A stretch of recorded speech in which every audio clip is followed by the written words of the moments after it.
You either start covering most of our expenses like a real partner, or I'm done pretending this relationship is equal. She didn't raise her voice. She didn't look at me when she said it. She was leaning against the counter, phone in hand, scrolling, like she was stating a fact she'd already accepted.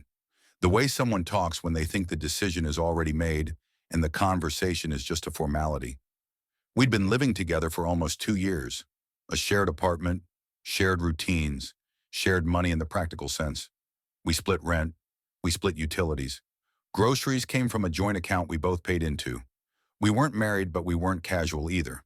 It worked because it was clear and fair, and because we'd both agreed that transparency mattered more than exact math.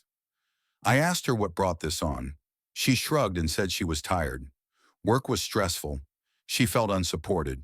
And since I earned more, it was logical for me to take on most of the financial load if I cared about the relationship long term. The word logical did a lot of work in her sentence. I told her I wasn't against adjusting things if circumstances changed, but that an ultimatum wasn't how you do that. She smirked and said I was overreacting. According to her, adults didn't need to negotiate every shift. They adapted. And if I felt threatened by that, it said more about my insecurity than her expectations. The conversation ended there, not because it was resolved, but because she clearly wasn't interested in discussing it further. That same night, I logged into our shared account to check a payment that hadn't cleared. I wasn't suspicious yet. I just wanted to make sure nothing bounced. But as soon as I opened the transaction history, something felt off. There were transfers I didn't recognize. Not huge at first, a couple hundred here, then more. Always outbound, always labeled vaguely. Personal, adjustment, miscellaneous. Labels that didn't explain anything but sounded harmless enough not to question. I scrolled back further. The pattern went back months. Regular withdrawals that didn't line up with our bills or shared expenses. Online shopping platforms I never used. Hotel deposits for dates I wasn't on. Payments toward a credit card I didn't know existed. When I brought it up, she didn't panic. She didn't deny it. She exhaled slowly and said I was making it bigger than it needed to be. According to her, she'd been under a lot of emotional pressure and needed financial flexibility. She said tracking every dollar felt demeaning and that relationships weren't spreadsheets. I reminded her that the money came from both of us, that the agreement was shared access with shared responsibility. She said that agreement was something we made when things were different, and that she shouldn't have to justify herself just because I couldn't handle ambiguity. Then she connected the dots herself. She said if I stepped up and covered more of the core expenses, the smaller spending wouldn't matter. If I wanted peace, this was the cost, framing it as a solution, not a demand. That's when it became clear this wasn't two separate issues. The ultimatum and the hidden spending fed each other perfectly. The more she took quietly, the more she needed me to officially carry the load.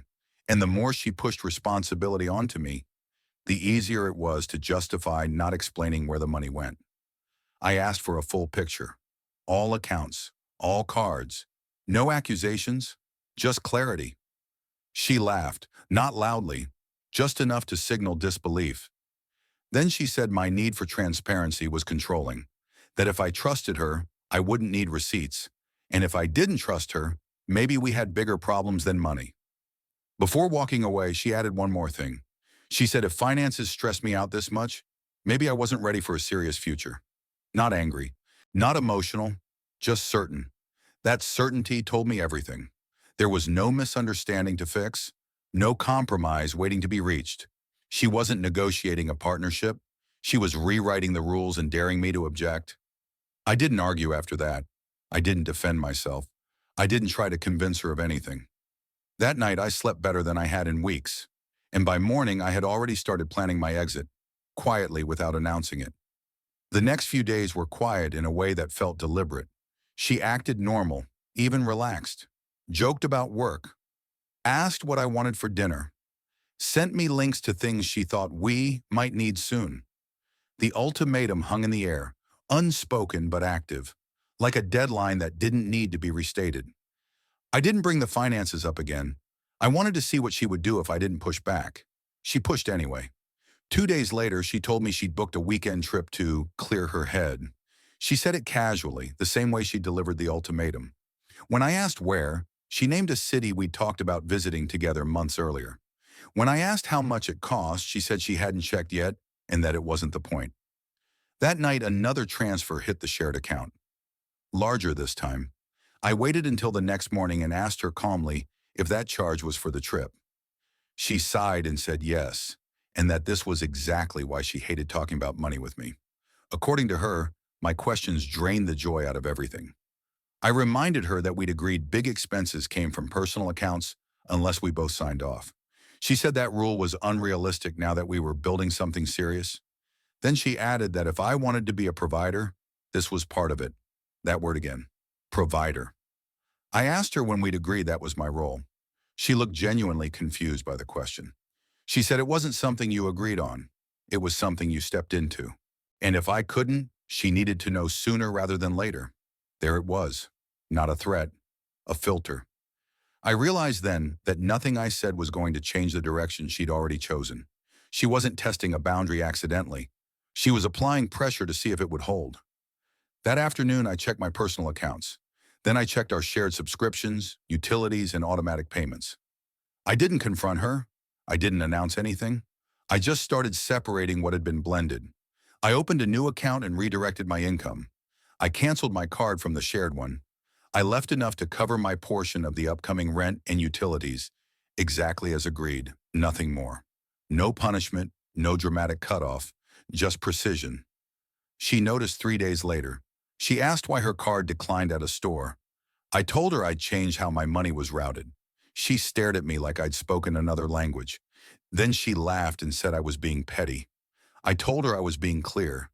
She said this wasn't how partners acted, that she felt blindsided, that if I was going to behave like this, she needed to rethink things. The irony didn't seem to register. That night she escalated. She accused me of abandoning her financially during a stressful period. She said she'd counted on me stepping up and that I was proving her fears right.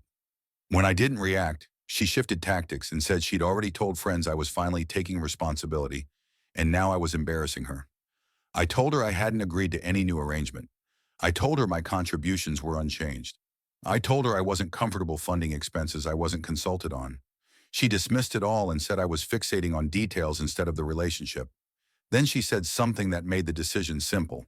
She said if I didn't come around, she'd keep using the shared account anyway because it was there and because that's what it's for. Not malicious, just entitled. That was the moment I stopped seeing this as a conflict and started seeing it as a system that wouldn't correct itself. The incentives were wrong, the expectations were unbalanced, and the more I resisted quietly, the more pressure she applied. So I stopped resisting and exited instead. I packed over the course of a weekend while she was on her trip. Clothes first, then documents, then the things that were clearly mine. I left shared items untouched. No notes, no speeches. I transferred my remaining agreed share for the month and nothing beyond it. I removed my name from anything optional. Streaming services, subscriptions, the small conveniences she never noticed until they were gone. When she came back early and saw half the closet empty, she didn't yell. She just stood there, stunned, like someone who hadn't believed consequences applied to them. By the end of that week, the first real consequence landed. Final update. I didn't hear from her for 2 days after I moved out. Then the messages started. Not apologies, questions, confusion framed as concern. She asked where I'd gone, when I was coming back, and whether this was just a reset. I didn't answer. By the end of the week, the systems she'd been leaning on started failing one by one. The shared account ran low faster than she expected. Without my income cycling through it, the automatic assumptions stopped working. A couple of subscriptions bounced, then a utility payment. Small things, but they added friction. The kind you can't argue away. She called me when the rent reminder hit. She didn't accuse me. She said there must be a mistake. She said the balance looked wrong. I told her my portion for the month had already been transferred, exactly as agreed before any ultimatums. I reminded her we'd never changed that agreement. She said she thought we had. I said I hadn't. That was the entire conversation. Over the next few weeks, I heard things secondhand. Mutual friends not trying to gossip, just confused. She'd been asking people if they thought it was normal for a partner to suddenly go cold over money. She framed it as abandonment, as if I'd disappeared without warning. But the details didn't line up when people asked questions. She couldn't explain where the shared funds had gone. She couldn't explain why she'd assumed my income was available for decisions I wasn't part of. The story lost coherence the more she told it. Her weekend trip turned out to be more expensive than she'd admitted. The credit card I didn't know about was close to maxed. Without my money smoothing things over, interest started biting. She tried to refinance it, then tried to open another line, and found out her credit wasn't as clean as she thought. None of this involved me. I stayed quiet. I didn't correct her publicly. I didn't defend myself. I didn't clarify timelines or agreements. I let the facts stand on their own. The apartment became another pressure point. Without my share beyond the agreed amount, her budget tightened fast. She started talking about getting a roommate, then about moving, then about how unfair it was that everything hit at once. From the outside, it probably looked like bad luck. Up close, it was just math catching up. She tried one last angle about a month later. She texted saying she missed the stability we had. Not me. The stability. She said we'd both made mistakes and that maybe we could reset expectations if I was willing to talk. I didn't respond. By then, my life had already adjusted. New place, new routines. My finances were simple again, predictable, transparent. The constant background tension I'd normalized was gone. The consequences kept unfolding without any input from me. She sold some things, traveled less, started picking up extra shifts.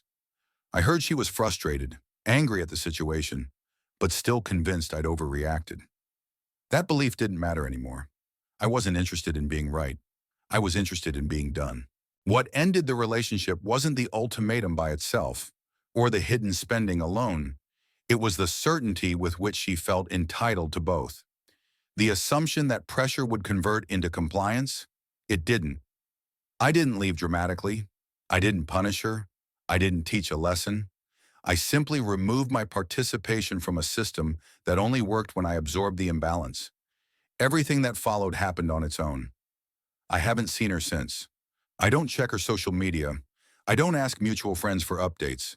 Distance was the point, and it's held. Some exits don't need noise to be permanent. This one wasn't loud. It was final.